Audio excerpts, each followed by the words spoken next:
Hi everyone. So today our topic is antiarrhythmic drugs. This topic we will divide into two parts. So before we learn drugs, it is important we learn some part of physiology and some pathology of arrhythmias. So before we go into drugs, in today's session we will focus on physiology and some pathology. So we all know the conducting system of heart. First there is SA node, then AB node, then comes bundle of His, then comes left and right bundle branches and Purkinje fibers. So this conducting system controls the rhythmical contraction and relaxation of heart. So heart is a unique kind of organ. It has got both electrical activity and mechanical contraction and relaxation activity. Now this SA node is like the captain of the ship. It controls everything.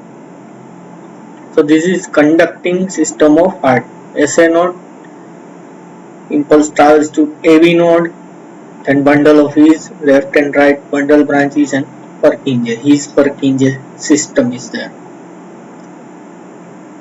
So now we will learn the action potential in SA node. Electrical activity in SA node or similarly in AV node. Now this is the action potential in SA node. On x-axis there is time in millisecond. On y-axis there is electrical activity in millivolts. Now from this you can see three phases.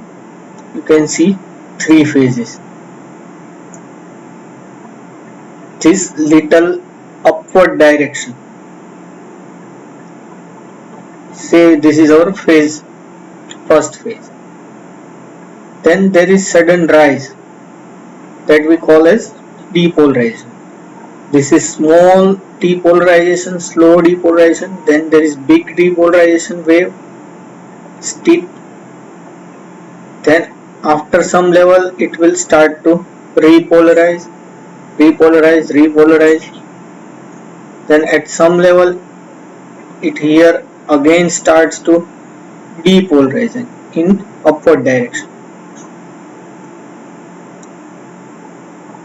So we have three kind of phases.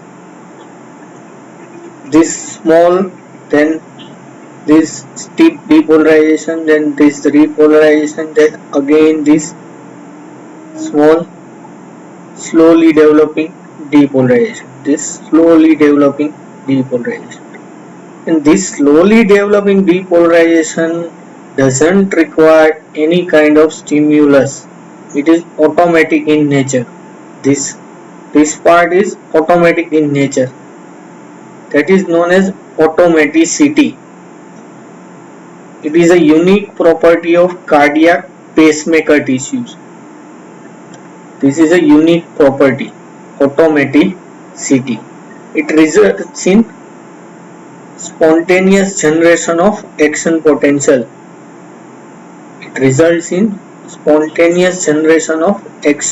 It doesn't require any outside stimulus. That is known as automaticity. So what is this automaticity and what are these phases are all about? This phase, that is automaticity or spontaneous generation of action potential. It is known as pacemaker current or funny current or phase 4 current. Spontaneous depolarization. That is mainly due to some positive ions are going inside the cell and causing depolarization.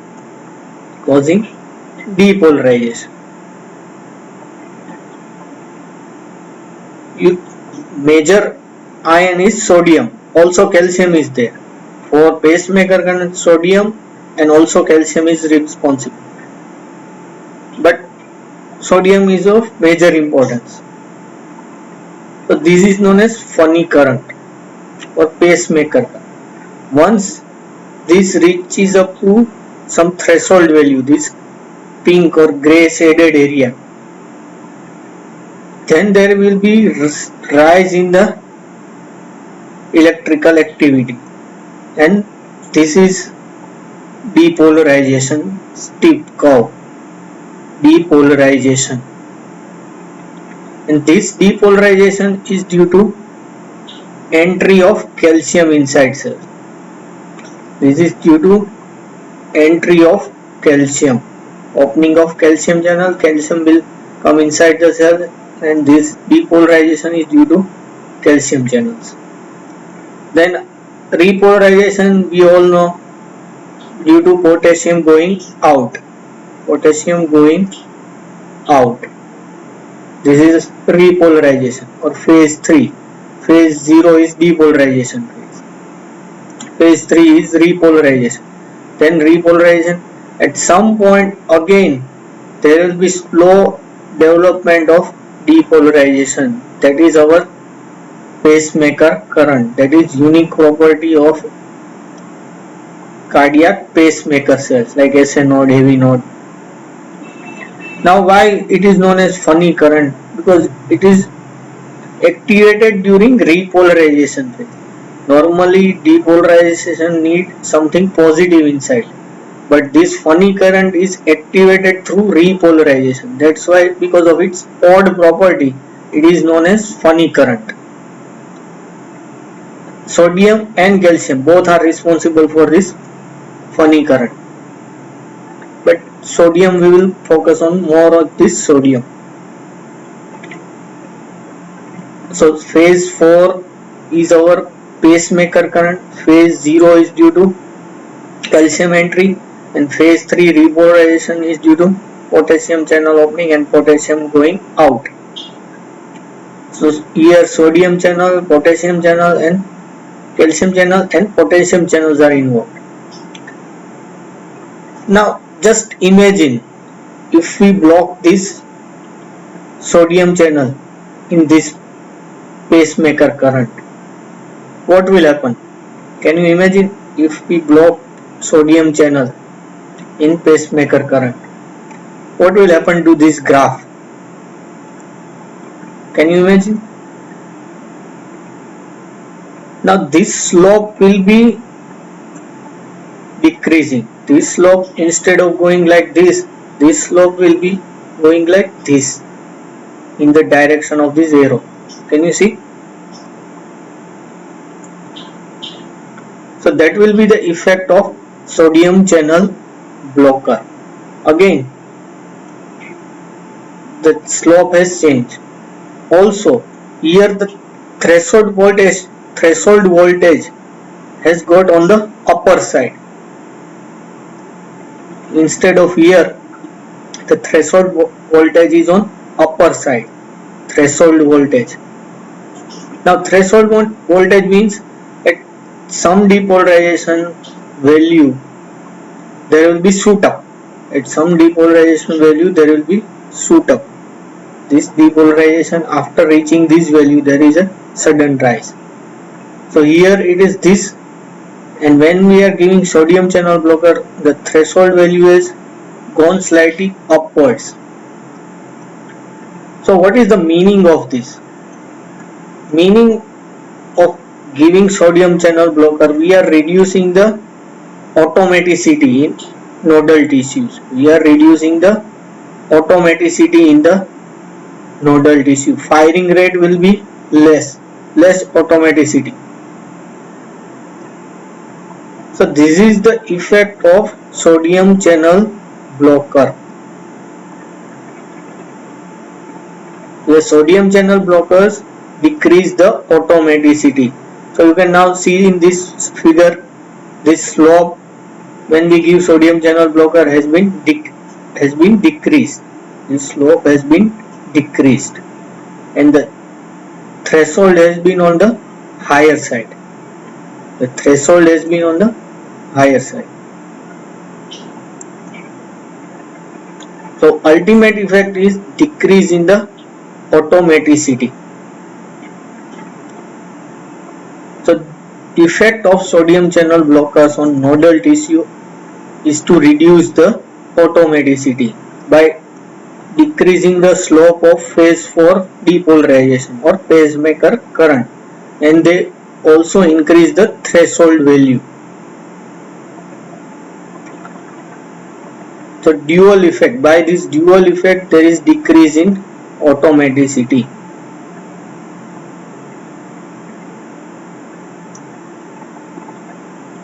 So now again imagine if we block this calcium channel, here there is entry of calcium, what will happen? Can you imagine if we block this calcium channel, what will happen to this line? It will shift towards right side. Okay. You can imagine if we block this calcium channel, this will shifting towards right side. And what is the meaning of this shift? Can you see the stiffness is less, the slope is more here. So ultimately it suggests there is less conduction, slowed conduction. So this suggests slowed conduction. Here it is very fast, and this suggests shift to right suggests slowed conduction. So if we block the calcium channel, it suggests slower conduction or reduce in excitability. So this is very important. When we give calcium channel blockers, there is reduced excitability and decrease in conduction.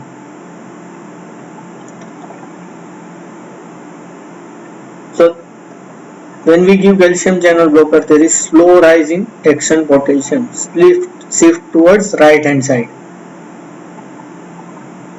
It suggests two things: decreased excitability in SA node and slow conduction through AV node.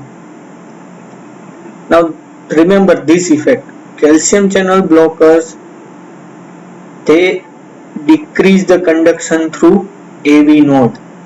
They decrease the conduction through AV node. We already know some calcium channel blockers like verapamil and diltiazem. So this calcium channel blocker, their major clinical therapeutic effect is via decreasing conduction through AV node. They slow down the AV conduction.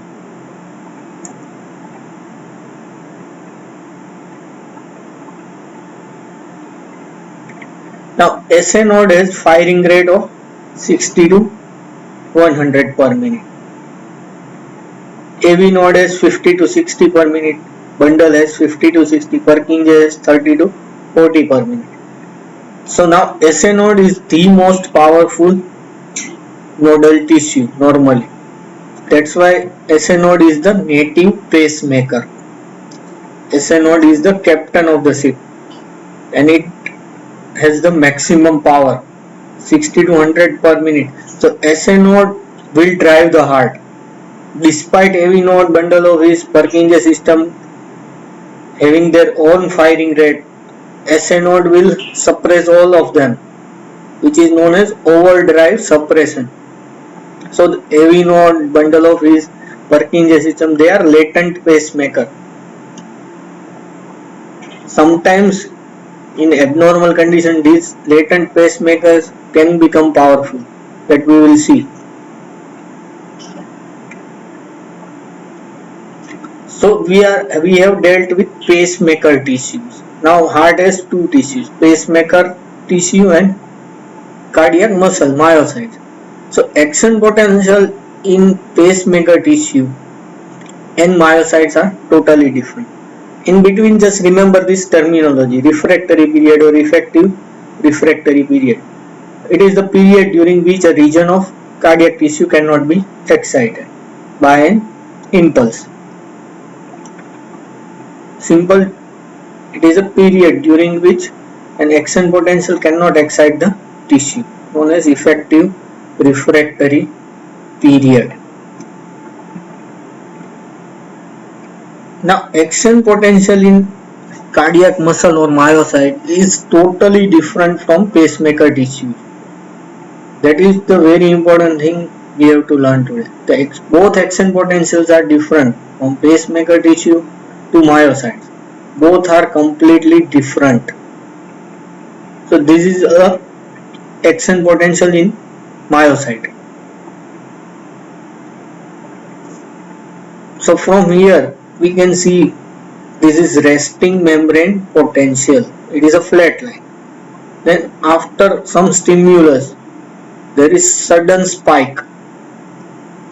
After arrival of stimulus there is sudden spike. Then there is some decrease or some repolarization. Here sudden depolarization, very fast. It is a straight upward line, very fast sudden depolarization. After some level there is some brief repolarization. Then again there is this flat line or plateau. There is this flat line and again there is repolarization and up to RMP, resting membrane potential. So this is our resting membrane potential. Then sudden depolarization after reaching some value. This gray area is of threshold area. If depolarization reaches this threshold area, then there will be spike. Then there is brief repolarization. Then there is plateau phase, flat phase.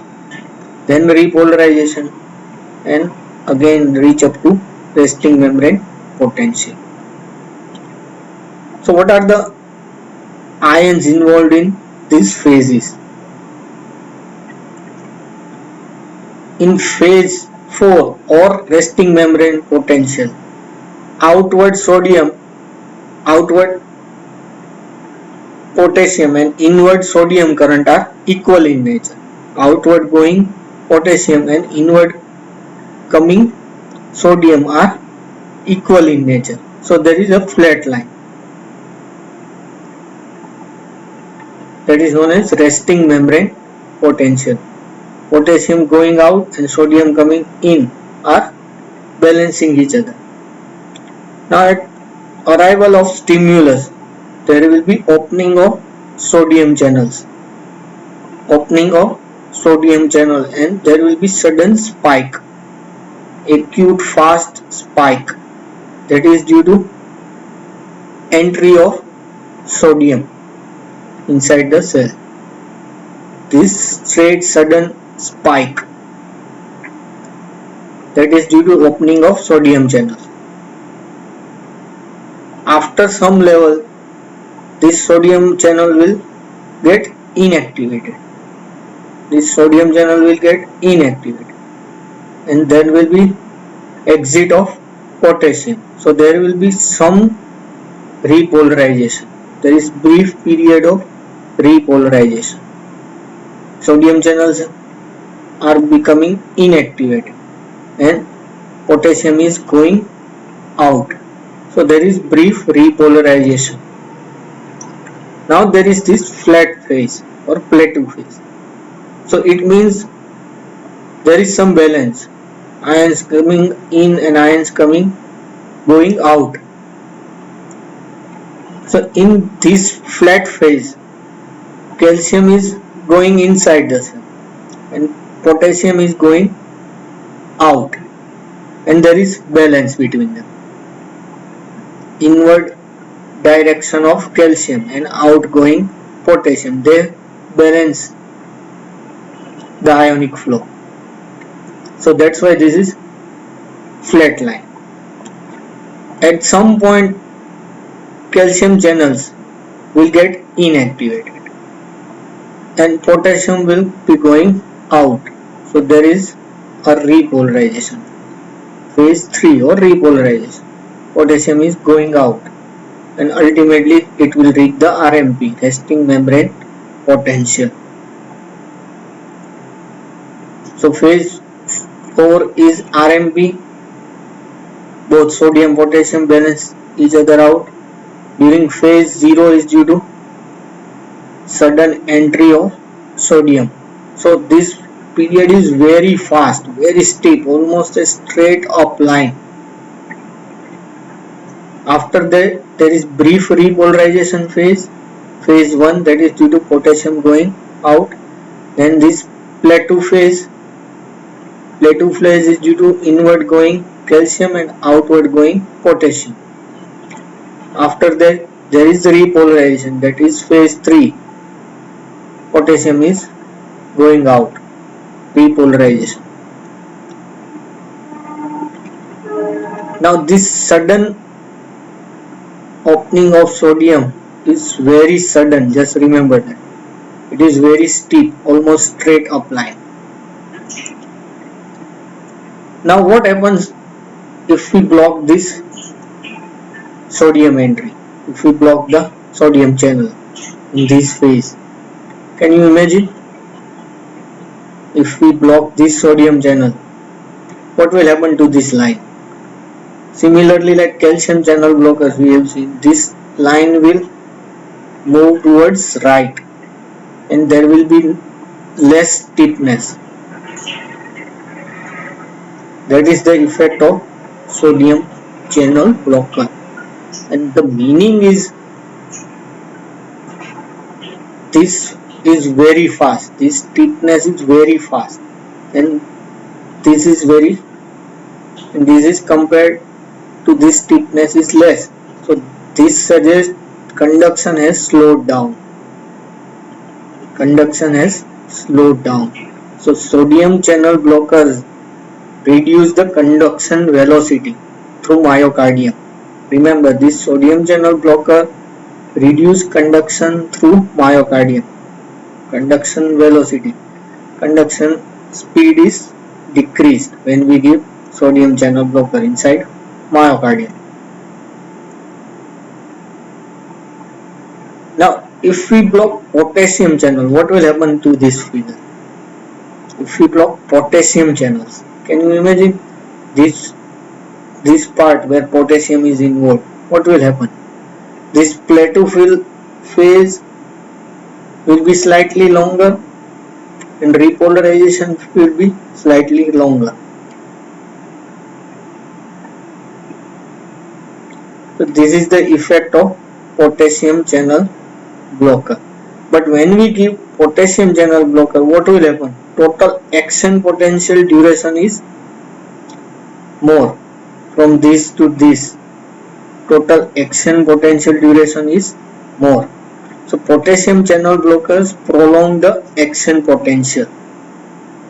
They prolong the repolarization and they prolong the action potential. So just remember, sodium channel blocker, they reduce the conduction velocity through myocardium. So basically sodium channel blockers inhibit the myocardium conductivity. And potassium channel blocker, they prolong the action potential duration, prolong repolarization and prolong action potential duration.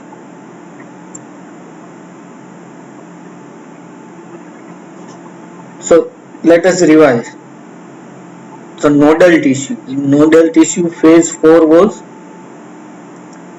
pacemaker current or funny curve.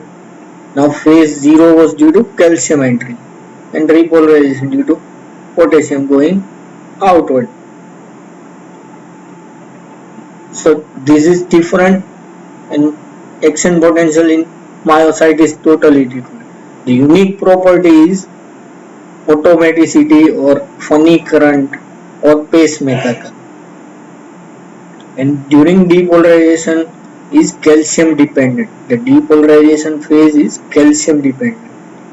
And in myocyte, depolarization phase is due to sodium. Then brief repolarization period due to potassium going out. Plateau phase, calcium and potassium balancing. Repolarization due to potassium going out.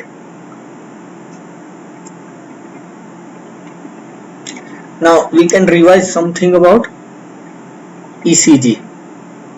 In ECG we all know P wave, QRS complex, T wave. Now what is P wave? What is the significance? P wave suggests atrial depolarization.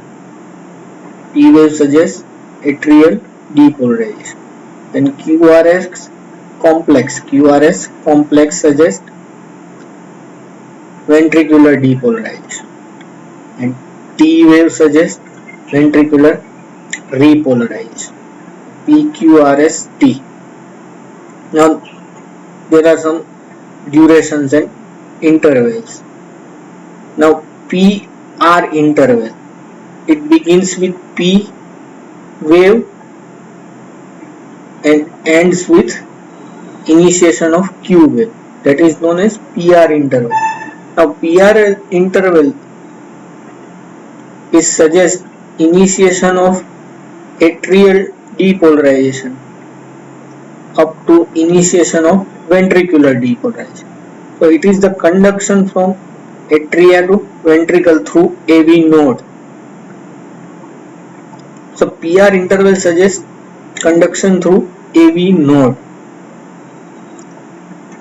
Another is QT interval, beginning of Q wave up to termination of T wave. It is known as QT interval. So it involves both ventricular depolarization and ventricular repolarization. So QT combines both activity of ventricles. Then ST segment, this flat line, end of S wave, beginning of T wave. ST segment, this is known as ST segment. It is the duration during which ventricles are depolarized. During which ventricles are depolarized. So P wave atrial depolarization, QRS complex suggests ventricular depolarization, T wave ventricular repolarization, QT interval ventricular depolarization plus repolarization. ST segment is period during which ventricles are depolarized.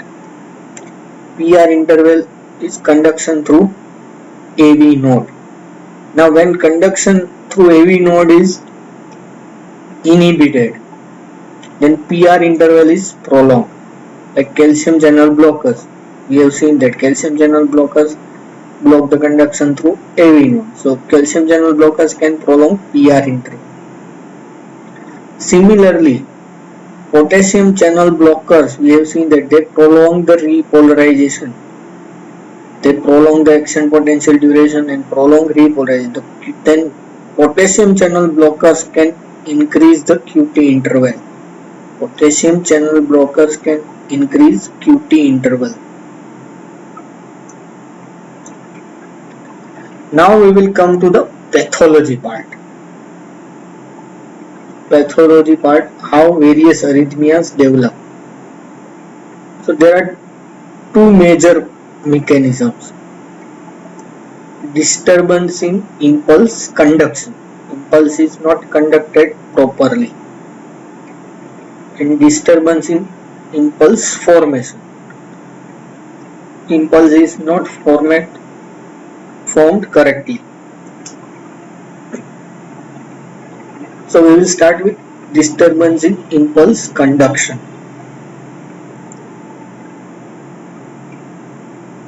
Disturbance in impulse conduction. In that, very important terminology and very important mechanism is there known as circus movement or re-entry. Re-entry or circus movement. Circus or circular movement. Re-entry. Now from the name you can guess that re-entry means impulse is re-entering some area. Entering twice or re-entry. So first we will see the normal conduction. This is normal in heart. So one action potential or wave front is traveling up to A point. After that there are two pathways, pathway 1 and pathway 2. So this wave will travel through both. It will bifurcate. It will travel through both, from pathway 1 and from pathway 2. From pathway 1 it can go here, it will go here, it will here go also. Similarly on pathway 2 it will go in this direction and in this direction. Here these waves will collide and get extinguished. In this area both waves will collide and those waves will get extinguished. Now what happens is this area is once excitable, and after this wave passes this area will become non-excitable. This area will be excited only once. After this wave passes this area will become non-excitable. So this is normal conduction. Suppose an impulse is reaching A, it has two pathways, 1 and 2, but this area will be excited only once. Now in re-entry the same area will be repeatedly get excited. Rather than only once, this same area will be excited repeatedly. How is that possible? Can you imagine? This same area will be excitable repeatedly. So that is the mechanism of re-entry. Now suppose the impulse has reached A point. Now this is one pathway, an impulse is going this way, but the bifurcating part cannot travel to second pathway. Normally it goes both ways, but something has happened and this second pathway is blocked somehow. Blocked means that cells are in refractory phase. Cells are in refractory period. The second pathway is blocked in this downward direction. Can you imagine that? Are you getting my point? Simple. The wave is traveling through pathway number 1, but now it can't go through pathway 2 because here the cells are in refractory phase. So what will happen? This second number pathway is blocked in this downward direction. So this wave will go here, here, here, here, here, here, and it will reach here. It will reach here. Now from this point it will go here, plus now it can go in this upward direction. Now it can go in this upward direction. This pathway in downward direction is blocked, but suppose now the cells in this pathway are not in refractory period. Some cells are not in refractory period. So now this impulse can travel again through this area, again will reach at A point, and meanwhile this pathway 1 cells are ready to get excited. So this will travel again. So this is circle. So this impulse will go on circulating. This is known as re-entry. So this is the re-entry circuit. Now impulse has reached A point, but what problem is, it will travel through the pathway 1 but can't travel through pathway 2 in this downward direction. In this downward direction. So this impulse will go through and it will reach B point.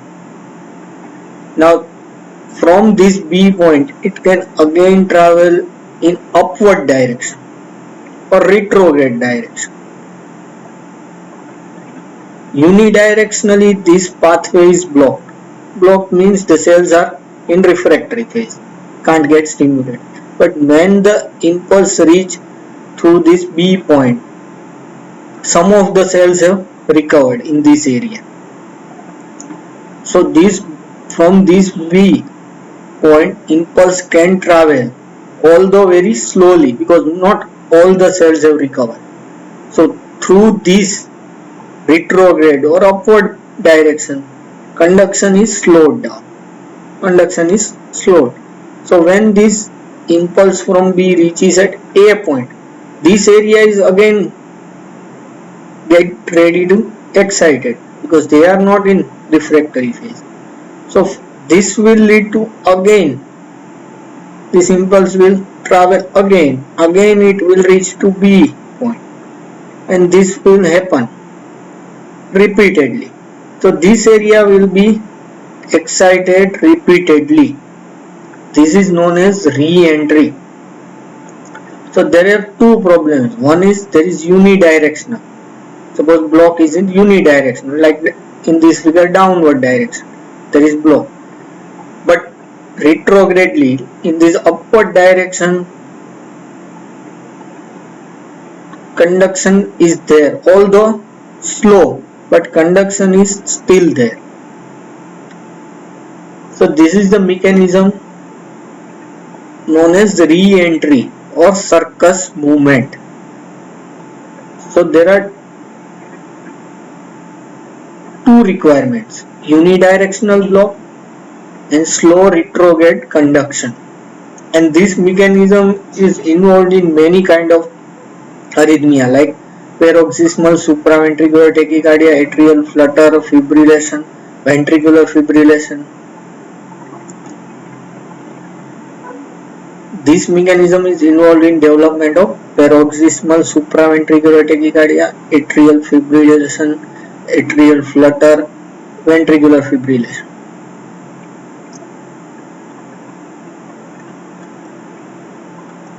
Now the question is, how can we terminate or block this circus movement, or how can we treat this circus movement? Are you getting the point? How can we terminate this re-entry or treat this re-entry? By giving which kind of drugs? Now suppose we block the sodium channels. As we have learned, sodium channel blockers reduce the conduction velocity. So suppose we block sodium channels. So this A impulse from A side might not be able to travel up to B point due to reduced conduction. If we give sodium channel blockers, this wave front from A to B will not be possible due to decrease in conduction when we give sodium channel. So this pathway is also blocked. This pathway is also blocked, known as, we can say it is bidirectional block. Bidirectional block. That is one our method, sodium channel blockers. It can create bidirectional block. We are blocking both, 1 and 2 is already blocked, we are blocking 1 also. Also, if we give potassium channel blockers or drugs that increase action potential duration, or potassium channel blockers, they prolong the repolarization. Now prolonging the repolarization or action potential duration prolongs the refractory period. Prolongs the refractory period. So what happens? This, all the cells in this circuits will have refractory period gets increased. Now what happens when this wavefront reaches B point? This will be already in the refractory period. So again this is our bidirectional block. This will not be able to circulate because these cells are also will be in the refractory period. If we give the potassium channel blockers, the cells will be still in the refractory period. So again this retrograde conduction won't be possible because this cell will be in the refractory period. So this is also our bidirectional block. So to prevent or treat re-entry, we can give two types of drugs, sodium channel blocker or potassium channel. They will both create bidirectional blocks. Bidirectional blocks.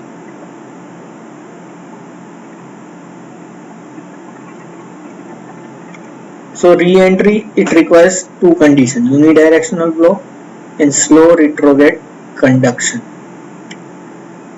Now another thing is disturbance in impulse conduction. If we completely block the conduction, if something bad has happened, heart has been damaged or there is some fibrosis, there will not be any chance of having any kind of conduction. That is known as conduction block. When an impulse fails to propagate because of the presence of an area of inexcitable tissue. Tissue is totally inexcitable. That happens due to myocardial ischemia, ultimately leading to fibrosis. That will lead to complete blockage of conduction, and complete blockage of conduction ultimately will result in bradycardia. That is the conduction block, which happens when cardiac tissue has been damaged. So two things in disturbance in impulse conduction. One was re-entry mechanism and another thing is conduction block. Now disturbance in impulse formation. Disturbance in impulse formation. Impulse are not formed properly. Now impulse are formed in SA node normally. So if there is some change in the automaticity due to some disease or problem in SA node, if SA node has been damaged and firing rate from SA node is very slow, what will happen? Latent pacemaker will initiate the impulse like AV node. AV node will become the pacemaker like. Then the beat we get is known as escape beat. The beat we get when SA node is not working properly and we are getting impulses from latent pacemaker tissues like AV node. That beats are known as escape beats. And if they continue, these escape beats continue in rhythm, that rhythm is known as escape rhythm. Instead of normal SA nodal rhythm, we will get escape rhythm. So we will get new remixed heart, new tunes. So heart will dance to this new tune. So escape beats occur when SA node is not working properly, when the SA node firing is very slow. Now another thing, what happens if SA node is normal but latent pacemaker tissue become powerful? Are you understanding my point? Instead, SA node is normal suppose, but latent pacemaker tissue become powerful. That is also altered automaticity. So this quiescent or latent parts take the charge of the heart. Then the beats we'll get are known as ectopic beats. The firing of latent pacemaker tissue is more than SA node. Those beats are known as ectopic beats, and that rhythm is ectopic rhythm. Also, damaged myocardium. Myocardium is non-pacemaker tissue. But sometimes if myocardium is damaged, non-pacemaker cells can depolarize spontaneously and they can initiate their own rhythm, ectopic rhythm. So not only pacemaker tissue, even damaged myocardium can depolarize spontaneously. Ultimately, that those beats are ectopic beats, and if they are repetitive, the rhythm is known as ectopic rhythm. So again we will have new tunes.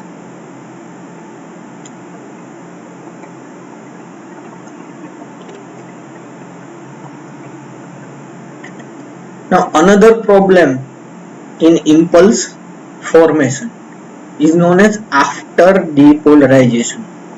After depolarizations. Now after depolarization occur when a normal action potential triggers extra abnormal depolarizations. After depolarization occur when a normal action potential is going on, and that will trigger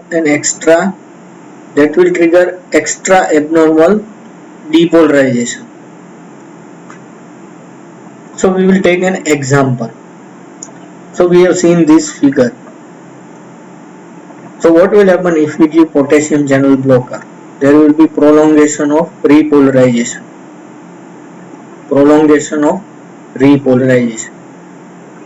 That we have seen.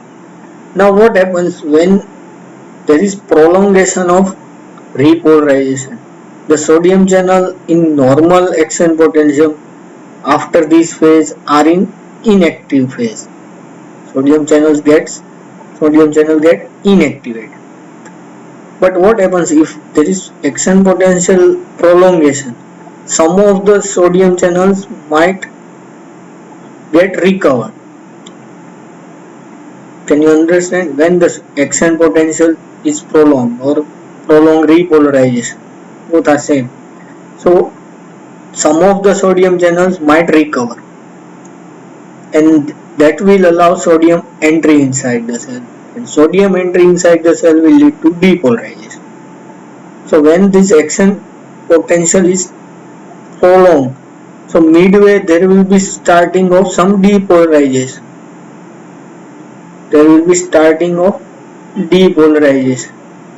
You can imagine the arrow going.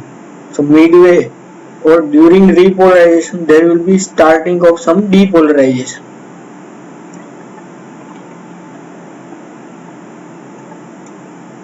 So this happens when there is prolongation of action potential, usually seen with potassium channel blockers. So some sodium channels may have recovered, and that will conduct sodium inside the cell. So that is known as early after depolarization. Action potential has not been complete, and midway during the repolarization there is depolarization. You can see this. That is due to some of the sodium channels have recovered. And if this depolarization is repetitive, it will lead to arrhythmia. So this is known as early after depolarization.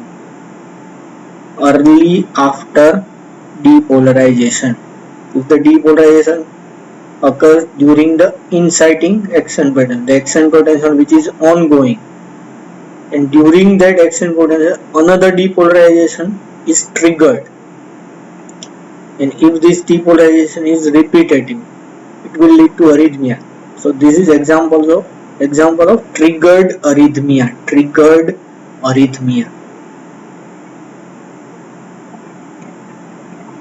So early after depolarization, it is seen with potassium channel blockers. They prolong the action potential or they prolong the repolarization, and this type of arrhythmia is known as torsades de pointes.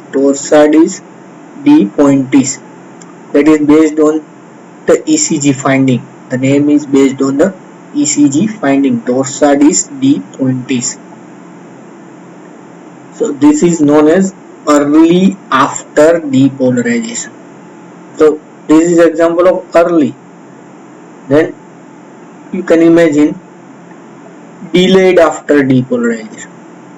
Second one is delayed after depolarization. So this type of after depolarization occurs shortly after the completion of repolarization. Action potential has been completed through repolarization, and you can see the action potential, the repolarization has been completed up to this point, and after that there is brief depolarization. But if this brief depolarization has reached some threshold value, it can shoot up and can lead to full-fledged depolarization. So this whole action potential has triggered a small depolarization, and if it reaches threshold value, it can lead to full-fledged depolarization. And if it is repetitive, it can lead to arrhythmia. Now, exact mechanism of this delayed after depolarization is not clear, but it is thought due to calcium overload. So this is known as delayed after depolarization because it occurs shortly after the completion of repolarization. Action potential has been completed and it triggers a depolarization. Sometimes brief, but it may reach to threshold voltage and can trigger a full-fledged depolarization. And if this is repetitive, it can lead to arrhythmia. This is known as delayed after depolarization. So mechanism of arrhythmia are of two types: disturbance in impulse conduction and disturbance in impulse formation. So there are few important arrhythmias like PSVT, paroxysmal supraventricular tachycardia.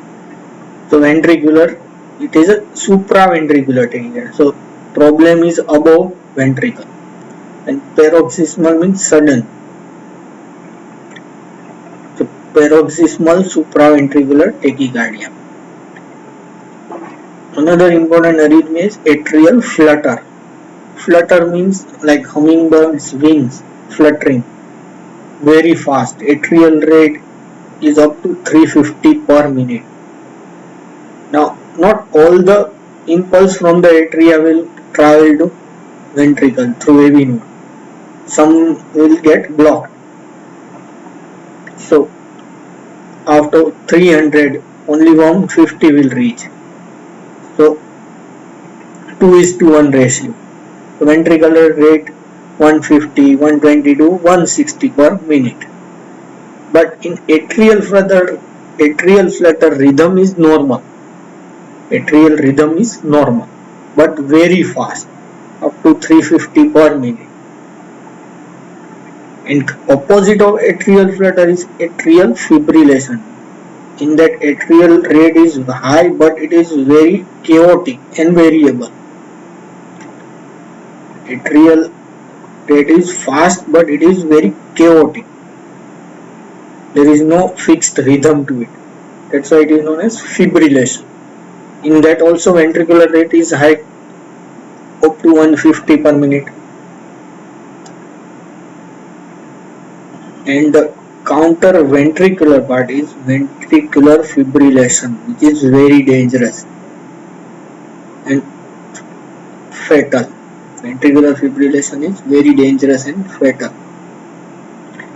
So in that ventricular fibrillation, fast chaotic ventricular rhythm is there.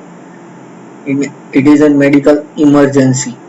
Atrial flutter fibrillation are not lethal, but ventricular fibrillation is fatal. So these are few important arrhythmias.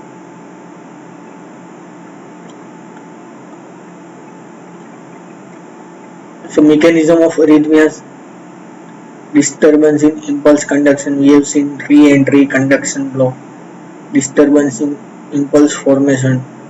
We have seen escape beat, ectopic beat after depolarization. Now, anti-arrhythmic drugs that we will cover in next session. Just classification. Classification is known as Vaughan Williams classification, which is very simple. Vaughan Williams classification. We have already seen sodium channel blockers, calcium channel blockers, potassium channel blockers. So class 1 drugs are sodium channel blockers. Class 2 are beta blockers. Class 3 are potassium channel blockers for drugs that prolong repolarization or action potential duration. And class 4 are calcium channel blockers. Simple. Sodium channel blockers, beta blockers, potassium channel blockers, and calcium channel blockers. In next session we will focus on these drugs. So we have seen mechanism of various arrhythmias, some physiology, and we have seen the classification of anti-arrhythmic drugs. In next session we will learn the drugs. Thank you.